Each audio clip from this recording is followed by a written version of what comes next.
Okay, listen to this. 2015's best rap album isn't by Drake, Kendrick Lamar, or Dr. Dre. It's the cast recording of Hamilton, a vital... All right, now you know we'll never get through the day if you applaud every time we say Hamilton. You know, it's like a drinking game. A vital companion to the most creative, most talked about musical to hit Broadway this millennium. That quote is from the first ever 5 out of 5-star review from Billboard. Now you can talk. I mean, seriously, I don't think any other Broadway cast recording in recent memory has been so eagerly anticipated. Just a few stats here. Upon the album's digital release just a few weeks ago, Hamilton not only debuted on the charts at #1 on cast albums by a factor of 27 times more than the #2 slot, okay? But also #3 on rap albums, #9 on current albums overall, and #12 on the Billboard 200, the highest chart debut of a cast album in over 50 years. Amazing. And we are just beyond thrilled here today to be celebrating the release of the physical album. Remember those? Just hitting stores today. In a short while, we'll be meeting the cast, but for now, it is my honor to welcome the show's star and creator. Hamilton, with book, music, and lyrics by Lin-Manuel Miranda, in addition to playing the title role, had its world debut at the Public Theater this past January, receiving a record-breaking 10 Wordtell Awards, 3 Outer Critics Circle Awards, 8 Drama Desk Awards. This list just goes on and on and on. And of course, with his transfer to Broadway just a few weeks ago, it also was met with rave reviews and is now the hottest ticket in town, other than getting into this Barnes & Noble event. And with so many accolades received and to come, I will also mention that Lin was recently named as one of the recipients of this year's MacArthur Foundation Genius Grants, awarded to people who, quote, show exceptional creativity in their work and the prospect for still more in the future. And with that, let's give a warm welcome to Tony, Grammy, and Emmy Award winner, Lin-Manuel Miranda.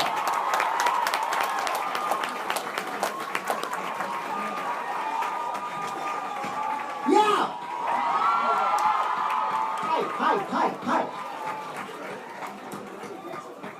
Welcome. Thank you. So, based on that last stat that I gave about the Genius Award, before we start taking some questions out here, I want to get into that crazy genius mind, that creative mind of yours.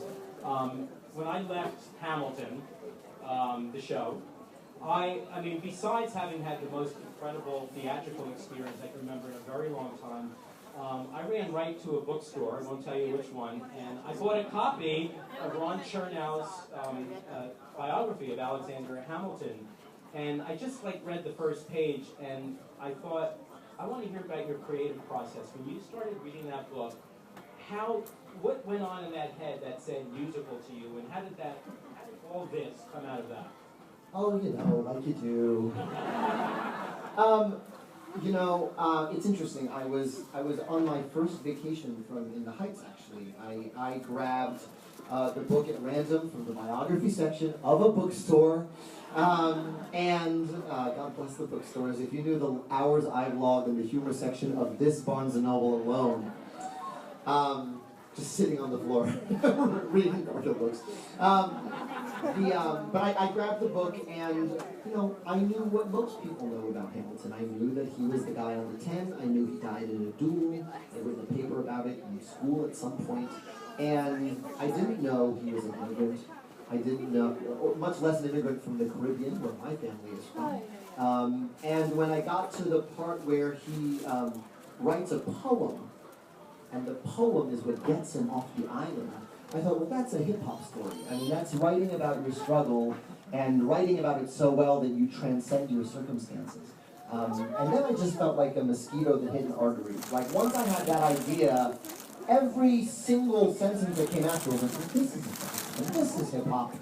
The fact that Washington was the Lil Wayne to his Drake, the Dr. Dre to his Eminem, by which I mean he's the cosign. He's the guy who vouches for him. in this field. And the fact that he wrote under a name, like he had a pen name, like every rapper that exists, attacking the Royalists, attacking John Adams, attacking Thomas Jefferson. He'd take on persona and write battle raps, basically. I mean, except they're not about I'm a good rapper, you're not. They're about what our country should be. So I thought, imagine a hip-hop battle with those stakes. So I was casting R&B artists and rappers in my first read-through of the book, because I had, as soon as I got to the poem. And here we are. How long did it take you to write it? It took me a year to write the opening number. It took me a year to write my shot. And then Tommy said, write faster. No, seriously, I mean, I performed my shot for a fundraiser for Ars Nova, which is a great theater on 54th and 10th. And we, says the one person from Ars Nova. And we basically said, let's set a deadline where we can write some more songs and we'll figure out if this is a concept album, if this is a show, what it is. And we booked the American Songbook Series at Lincoln Center. The date they offered us was Hamilton's birthday. So we were like, signs and portents, signs and portents. And so I wrote a lot of the songs that still survive in the show. I sort of wrote a greatest hits version of Hamilton's life. Like if his life were an album, these moments would be on it. So I wrote Right Hand Man, I wrote Helpless, I wrote early versions of the first two rap battles. I wrote a song that got cut called Valley Forge, about them almost dying in Valley Forge. A lot of those lyrics made it into Stay Alive, which is on the album. I wrote Say No to This was in that first version. Angelica didn't exist yet. I wasn't sure whether she was going to make the story or not, and boy did she make the story. But it was about 11 songs, in addition to some other hip-hop classics that I just grew up loving. And that's when we realized this thing is a show. And it might be a mixtape someday, but I write shows, and that's what I know how to do.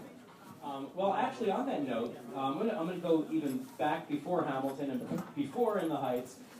Something that you and I have in common is that we both did our school productions of Fiddler on the Roof. Yes, sir. So, I was a son. Right, you were At 3, I still know the choreography. At 3, I started Hebrew school. At 10, I learned a trade, cutting axe. I hear they picked a bride for me. I hope up, down, she's pretty. Turn the songs, the sons. Thanks. Shout out to Janet Savage, my 6th grade choreographer. You have a job after Hamilton closes, I guess. But this is good. Go right into the revival. Well, not to one up you, I was 10 yet. But anyway, my question is, I'm just wondering at what point was it back then? Was it before then? When did you get the call, or when did you know you were going to be the artist and the creator that you are? When did you know you were going to be the dream maker? I decided I'd be the dream maker. Making your own dream. When did you no, I'll tell you when I got bit by the musical theater bug, which was the same production that where I was a son in Fiddler on the Roof. We did versions of 6 musicals for our 6th grade play. We did 20-minute versions of all these shows. So I was a son in Fiddler. I was the Ada Pearl backup in The Wiz. I was a Cowhands in Oklahoma. Everything's like a dream in Kansas City. I was Bernardo, because I was the only Puerto Rican kid in my class. I was... Can't you see he's an American? I was doing my voice in the octave when I was in 6th grade. But most importantly, I was Conrad Birdie. And when you get to play Conrad Birdie in elementary school, here's what happens. First of all, my grandma made my gold lame jacket. Second of all, every girl in the grade has to pretend to be in love with you and faint when you sing. And I got to play that part, and I said, I'm doing this. It was really, that's still the best moment of my life, and I've had some good ones. But Conrad Birdie still, that's like the Rosebud Sled, Citizen Kane. Conrad Birdie. So how about, Nicole, can you hear me out there? Okay. Do we have a question from someone out in the stacks? Hold on a second. I see that Alex Lacamoire is standing all the way out there. Come in here. This album sounds good because Alex Lacamoire picked every vocal take Come in here and sit here. You shouldn't be standing. Go sit down. Alex, we have a seat for you right over here next to Jill. I had to correct that injustice. Okay. Let's take questions. Hi, Lynn. Hi. Excuse me. Oh my gosh, I'm nervous. Okay. If you could choose any musical that's currently running to be in right now, which one would it be? Oh gosh, you say this and Hedwig just closed. I mean, honestly, Hedwig's Hamlet for male musical theater performers and female musical theater performers. It's our Hamlet. It's so hard and it's so challenging that, you know, I would love to have been a Hedwig. But I haven't seen enough of what's on now because I've been in the Hamilton bubble. Yeah, I mean, that's my answer. How about someone from in here? Hey, wait for the microphone so everybody can hear you. Hi, Lynn. When you were putting this together, what was the hardest song to translate from the stage into the booth or the studio where you're making it? Oh, that's a good question. The question was, what was the hardest to translate from the stage to the album that you hear? I would say, honestly, the most fun one was Aaron Burr, sir, because that's got the a cappella beatboxing section. And we got to the mixing section and we realized, oh, we never banged on a table. They bang on a table in the show. So Questlove was there with us, and we got out a table, and Questlove is the one banging on the table, and Aaron Burr, sir. So that's like a nice little, and if you look in the credits in your physical album, he's got this insane credit that says, Questlove exclusively plays, and it's the make and model of the table he was banging on. So that's one where we realized, oh, there's a live element that we forgot, and we grabbed that and put it in. But, you know, it's a real testament to Alex's work that you get the whole show when you listen to this album. It's really, it's a full experience. And working with Questlove in the Roots, we have these rough passes of mixes, and Questlove's advice to us always was like, well, if you're gonna go there, and turn up the drums, and turn up the bass, and we basically pushed the limit of what we could do in terms of really making you feel the music without sacrificing any lyric clarity. How many people are already obsessed with this cast album? Right? Yeah, it's literally, it's so infectious. Someone from out there, Nicole? Hi. William, this is Bill. I'd like to ask you about the decision that you had to make to cut out where Hamilton challenged James Monroe to a duel, and then Aaron Burr was asked to be the mediator in that dispute. Isn't that a great story? That's a great story. He asked the decision to cut. Hamilton almost got into a duel with James Monroe, and it's notable actually because it's our best transcript of what Alexander Hamilton was actually like to talk to, because the seconds met with the firsts in the duel, and they did a transcription of what they said. And Joanne Freeman, the professor at Yale, told me the story, and she said, Hamilton would say, well, we first met in blah, blah, blah. And then we did this. And Monroe, who's very impatient, was like, I know all this. Can we just get to the part where you apologize to me? And then Alexander Hamilton would say, you interrupted me. We first met slowly, and then they had to be pulled away from like physically fighting each other. And Aaron Burr stopped that duel from happening. God, I wish I had time to fit that in, but we're already at 2 hours and 45, so it was really only for time. If I ever get to write a 6-hour version, you know that's making a cut. Let's take another one from in here. Andy, where are you? First off, it's my wife's birthday. So Happy birthday. Thank you for the best birthday party ever. My question is, so I've always thought that hip-hop was probably the best musical genre for storytelling, and just to that point, who were your hip-hop gods kind of coming up and why? Oh, I'm so glad you asked this. I literally just came from an hour-long interview at Genius.com where I basically talked about this for an hour and went really nerded out on my hip-hop heroes. And that's the fun of building the score, is that I got to model the way these characters talk after my heroes. So when you meet Lawrence and Lafayette and Mulligan, they're all, it's sort of 80s party rap, right? It's, I'm John Lawrence in the place to be. I got my high school diploma and my college degree. I mean, it's that feel of sort of 80s rap. And then Hamilton comes in and he's Rakim. He's Rakim, he's Big Pun, he's Eminem, he's rhyming 6 rhymes on a line. And that's the stuff that really like makes my nerd brain freak out. The stuff where you're like, how are you rhyming 7 syllables a line? And Rakim is the father of that style.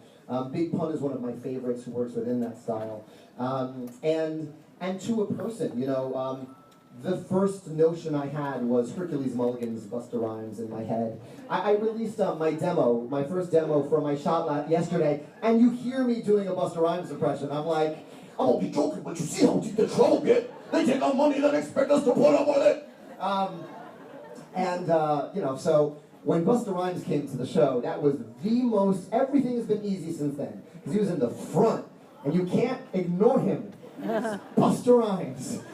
So those are some of the gods that went into sort of into the meal itself, you know?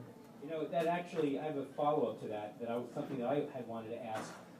Recently, the wonderful Chris Jackson, I don't know if he's here yet, who plays George Washington, he did an interview on a morning show, and I thought it was very insulting, rather, not... I haven't seen the show. I don't know if it was intentional or not, but it was very insulting, and my takeaway was that their impression was that since we are talking about rap and hip-hop and people of color and multi-ethnicities, that this show could not possibly be historically accurate, and that even perhaps like rap and hip-hop are not necessarily a legitimate form of storytelling for musical theater. So I'm curious how much you think Hamilton has changed that and brought that forward for people's perception of rap and hip-hop as a legitimate storytelling venue, as well as how far we might still have to go.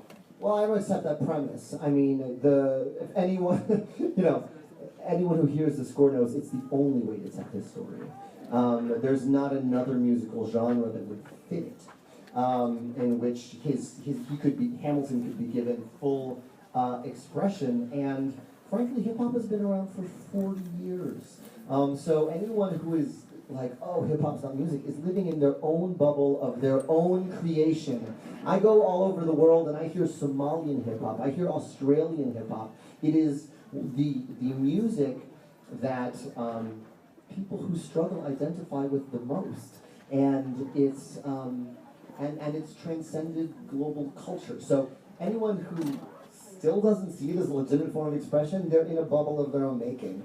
And if this punctures that bubble, great, but this is not a, you know, I'm in the tradition of a lot of artists who have been making amazing work for a really long time. So when you tell me I hate rap but I love this, you're half insulting me. You should know that. And I always just tell them, oh, you've been missing out. I hope you listen to more. Another one from out on the floor. Hey. Hi. Hi, Lynn. I'm sorry. My name's Elena. I wanted to ask, what you did with Hamilton was incredible, honest to God. Is there another figure from history or like a time period you could see expressing through rap music? Or like a new show? Well, you know what's funny? Every show is like you throw a rock in the pond and ripples come back. When I wrote In the Heights, I got pitched every Latino story under the sun, and like great, and like with good reason, like I'm honored by that. And now I get historical eras literally yelled at me in the street. Just women's suffrage! You know, Teapot Dome scandal! And my Twitter feed basically is that now. So I don't know. I mean, honestly, I said this in my MacArthur interview, but the ideas that you spend 7 years on have to grab you. Like, it has to not let me go. It has to be the kind of thing where when I'm on vacation, I can't stop thinking about it. When I'm in my free time, the idea kind of creeps back in. I just finished reading Liz Gilbert's great book on inspiration called Big Magic, and there's a lot of truth to what she says. The idea picks you. And if you're open to it, you spend your time and you wrestle with the thing and you translate it into the world. Hamilton was like that. I wrote most of Hamilton on vacations from other work. I wrote King George's song on my honeymoon. So it'd be nice to say, I've got to tell this part of history, and there are a lot of things in history that go unrepresented in sort of popular culture. I mean, you could tell the same period of time that takes place in Hamilton from the perspective of Native Americans, and that would be a very valid story worth telling. But you have to be in love with it to make it your fuel every day. So I'm waiting to fall in love again. I'm just flirting now. Okay, someone from the room back here. Hi, sorry. First, I just want to say your creativity and your work is so inspiring to me. And Thank you. So cool to meet you. Second of all, can you talk a little bit about how, like, you personally relate to Alexander Hamilton and what you see as him that you inspired you so much? Yeah, I will absolutely answer that, but I also have to tell you, I have to relate to all of them. It's the only way you can write them. I don't know how to write from the perspective of someone I don't understand, and that's why it takes so long. I had to tease out Burr. I had to figure out what makes him tick, and why he's so guarded, and what protects him, and I had to figure out my own way, and wait for it feels as autobiographical as my shop does, to be perfectly honest. Those moments where you see your friends and they zoom past you, and oh, we got a big deal, and oh, okay. All right, I'm just going to keep working on this thing in my basement. That's part of who I am. You know, Angelica's song, Satisfied, you know, I think there's a moment in everyone's life where you have, you know, you meet, let's say it's your friend and the friend's boyfriend, and you kind of have a moment with the boyfriend, and then they get married, and you're like, okay, like, I'm very happy for you, but I still remember this thing that happened. I'm not going to unremember it. So I have my version of that. There is, you know, Eliza's song to Hamilton is probably the most autobiographical song I'd write to my wife, if possible. That was really funny. I played her that song for the first time. She's going to really kill me. I played her that song, Weepy Mess. That would be enough, that would be enough. She goes, my wife's like, cool. She's not a musical theater person. She's like, what's up? And she looks at me with like a little bit of pity and goes, oh, is that like what you wish I'd sing to you? I go, no! All this to say, I'm in all of them, and that's the fun of it.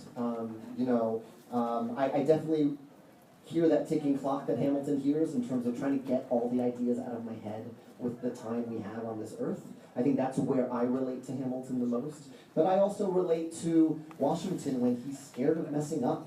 He messed up a lot when he was young, and he really feels posterity staring at him. So it's, you know, and I have so much fun writing Jefferson, especially because I know David's going to do it.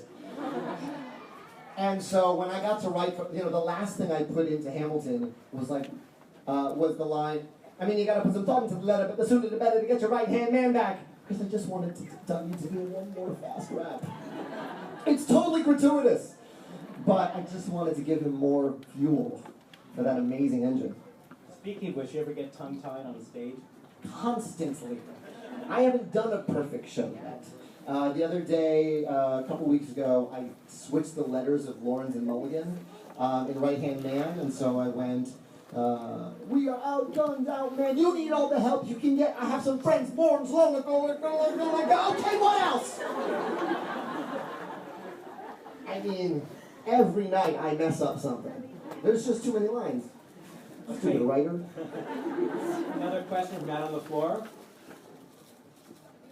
Hi, how's it going, man? Hi. Right here. What's up? I gotta say, I'm a big fan of yours and the movie you were in, 200 Cuentas. I guess, yeah. I gotta say, with you doing this play of Hamilton, I'm wondering, would you ever consider making a play of that movie 200 Cuentas? Because I think it'd be really good. Nah. I mean, I love that movie, and I'm very proud to be in it, and it's on HBO On Demand if you ever want to watch it. But it's a love letter to Puerto Rico. I mean, the fun of the movie is in getting to go to these undiscovered places on the island. I think that's really the secret sauce in the movie. And that's the best expression of that story, is like getting to go, and you know, we got to go to all these incredible spots in Puerto Rico, and we had a former Miss Universe in our cast, so she was like our press pass. She'd go up to the guard and be like, "Can we film here?" And they'd be like, "Yes, Miss Universe." It was great. But I think that, you know, sometimes not every story's a good musical. What's the genius of Sondheim is he sort of exploded the notion of what a musical could be. You used to need an A love story and a B love story and a dream ballet. Like, those were just the parts of every musical. No, you laugh because it's out of fashion now, but every musical had a dream ballet for a minute. And Sondheim wrote about assassins and murderous barbers and trade with the West from the perspective of Japan, and suddenly anything could be a musical. That being said, I think the story chooses the form it needs to be in. I think Hamilton makes a great musical. I think 200 Got Dust makes a great movie. And so, you know, that's why movie adaptations into musicals are so tricky. Some of them are great. I thought Once was great. But that doesn't mean they're all very good. Okay, question in the room? Hi. Hi. Okay, so I'm a little nervous right now, but I absolutely love you, I adore you, and I just like, right here, I just want your creative juices. Anyways, so I first got to see you guys in Heights, most of you guys, off-Broadway, when Christopher Jackson, who went to AMDA. They did. Yes, what? I graduated there too, and we were like, okay, free tickets, why not? Okay, we don't know what this musical is, but whatever. And I pre-ordered the CD that night. It was amazing. Anyways, I'm very truthful when I speak, so don't take offense to what I say. What a prologue. What's your question? So I thought In the Heights was just phenomenal. I lived there at that time when it was coming out, and I was so happy. And it was like, oh God, it really just depicts that neighborhood. However, when I heard about Hamilton, I was very scared to figure out if this was going to be like as good as In Heights. So did you have that pressure of... Not till you just put it on me, lady. I'm sorry. Well, no, but you know what's interesting? It's interesting you bring that up because, again, I fall in love for a living. I felt Hamilton wouldn't let me go. I had other ideas for musicals. I wrote another musical. I wrote Bring It On and had an amazing time doing it. And Hamilton just kept being like... I can't think about In the Heights while I'm writing Hamilton. It bleeds into Hamilton.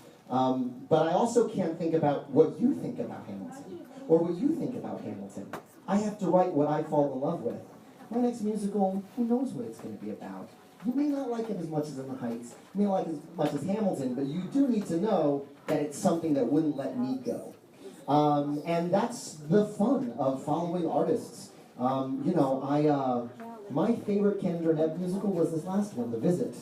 To me, it's... Stay with me on this metaphor. If Cabaret is Kander and Ebb's Rashomon, and Chicago is their Seven Samurai, The Visit is Akira Kurosawa's dreams. It's everything they know distilled into the simplest story and like down to its essence. And there are people who don't like that show, and there are people, and it came and went, and it was a tough sell. But it's my favorite Kander and Ebb show because it's everything they know in 90 minutes, and there's not an ounce of fat on it. And you know, that's the fun. Like, we're in for the ride. And I can't promise you that you're going to like the next thing as much as you like the last thing, but I also can't take my cues from you. I can only take my cues from the idea that's tapping my shoulder. You know, on that topic, and also someone back there asked about your similarities with Hamilton. There was a recent article that said, the character Hamilton himself is all exuberance, passion, dedication. He does not care about his image, he cares about his legacy. He has no time to worry about how he is being perceived, often disastrously so. My question is, as an artist, aside from the fact he was a politician and you're an artist, do you feel that with all the success now Do you feel pressured by the legacy piece, or are you living in the art piece? Like, do you feel that similarity with Hamilton, or are you going a different direction? No, what I feel that's similar to Hamilton is I have a ton of ideas in my head, and I want to get them out of my head and into the world. That's the Hamiltonian part. I'm much more careful than Hamilton was. You know, I sent you guys my best demo on Twitter yesterday. I didn't send you my crappy demos, because I don't want you to hear them, because it would hurt my ego when you go, this sounds terrible. And, you know, I'm a person. And so, you know, the pressure for me is really, it's a new kind of pressure, and I've never really faced it before, but it's sort of turning down the volume outside the theater, doing the show, and then carving out enough time to do the work I'm already working on, and like sort of fall in love again. Like that's really all I'm trying to do, and you know, I'm really grateful. The success of the show means I'm gonna have time to do that, and that's, you know, pretty wild. And we have, by the way, I just want to shout out to like the best cast on Broadway who are all here today. You know, that's a bunch of chefs. You know, we didn't make a movie that you like. We make this meal every night, and sometimes, you know, and someone gave it a good review who liked the versions they saw, but we've got to make it fresh for you every night. And if we're not feeling well, we do what we need to do to feel well. If we're out, we tag out and someone else goes in, and we have a super deep bench, and our murderer's row of our swings and understudies is here too. But it's about making it from scratch every night, and that keeps you humble, and it keeps you focused. If you space out for a second in the show, I have some friends, Lawrence Lulligan, okay, what else? You'll mess up a line, or you'll get hit in the head with a chair, or you'll fall off the turntable, or fall to the pit. The show keeps us focused, and the show keeps us grounded, and I'm grateful that I have somewhere to go every night where all I have to do is do the show. No rules for you. Right. No rules for me. Okay, we have time for one, maybe two more. Someone else out on the floor. Hi, Mr. Miranda. Hi. Big fan. I have a question. I saw you guys at the public, and I listened to this anecdote. I was curious for the new orchestration for Dallas. Yeah. The Oh yeah, fantastic. Deep cut questions. This is good. So the reorchestration from I can let Lack talk about this too. We basically when I first did my first demo, what it turned into is it kind of sounded like a Daft Punk tune, and it's like Daft Punk channeling 70s disco, and it just sort of it was sort of the only thing that felt like it was a thing on a thing on a thing, as opposed to, well, everyone saying it sounds like Destiny's Child. We want it to sound like Destiny's Child. Let's make it sound like Destiny's Child. So we went full Bootylicious. We went full, we went and found those drum sounds from those tunes and played with them and really tried to make it sound like, and also, by the way, our Schuyler sisters, Jasmine and Pippa and Renee, were having so much fun harmonizing on their own that we were like, let's throw more of that into the song. So there's all of these gratuitous runs that are just glorious because it's the three of them. So it was part the actors and vibing off of them, and part let's really go to the place we really want to go and not make it a thing of a thing. The Theodosia reprise is a beautiful reprise, and it was a moment in the show where Burr is telling his daughter that her mother has passed away, that Theodosia Sr. has passed away. And I'm telling you, as beautiful as it was, especially the people who saw it more than once, half the audience, because I would sit in the wings and watch them, would go, which one is this one? I could see them trying to figure out what was happening, and we needed all of their attention, and we needed all that momentum to go right into the next thing. So we went straight, we did the clean cut from Burn to Philip's death, to Philip's duel.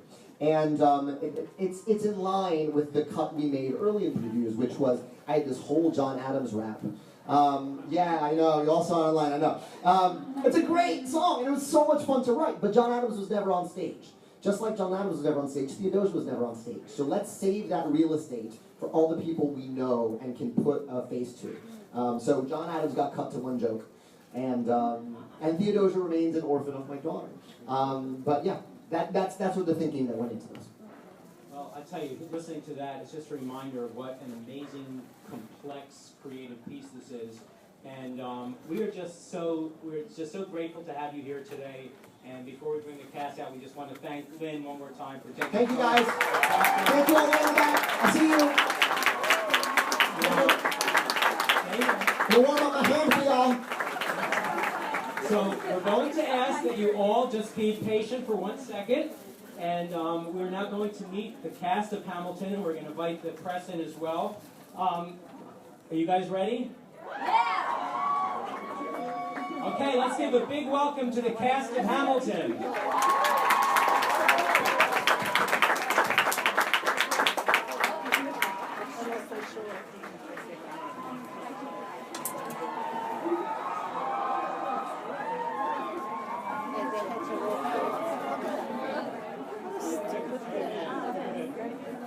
They sit down and it'll be okay.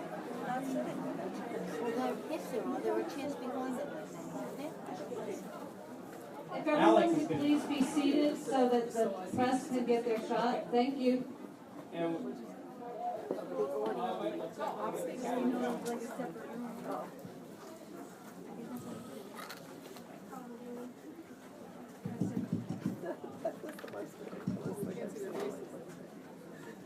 this is where we have the awkward silence.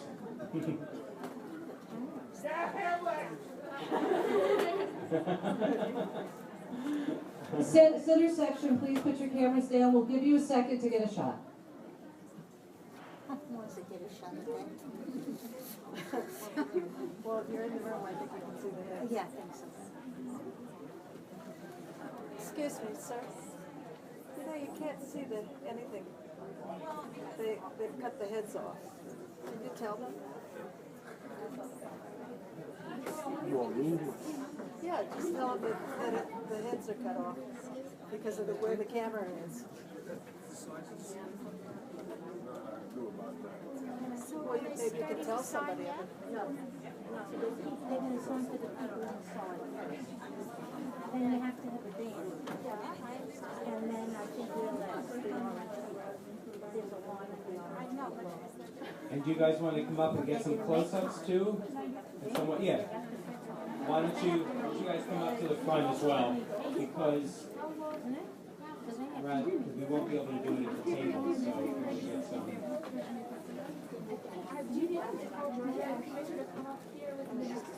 Yeah, they just saw this, but I would like to see it. Isn't this exciting with this backstage press stuff? Yeah, well, my daughter's I know,